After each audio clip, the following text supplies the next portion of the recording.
Naala ko naman kung anong business meeting nyo ni Ka Lorena. Yun pala, magbabanding lang kayo. Lakas mo dun sa asawa ni CRD, ah. Dati nga, pinapanood ko lang si Ka Lorena eh. Ngayon, mother figure ko na siya. Mabait siya sa akin. Siya yung tinang ko sa firm.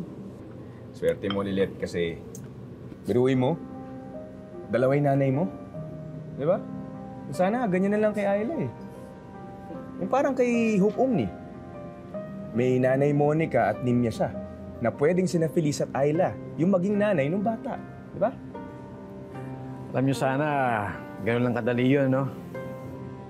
Pero, iba to eh.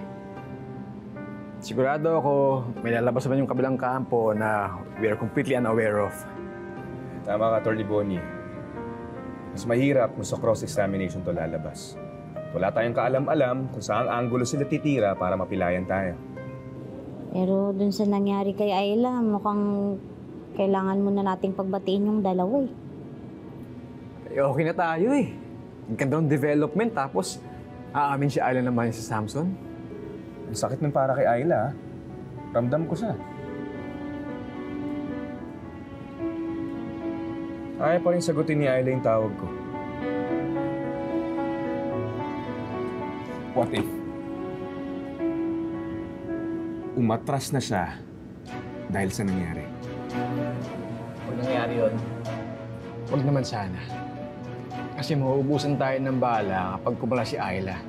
Tapos, hindi niya pakakampihan si Samson.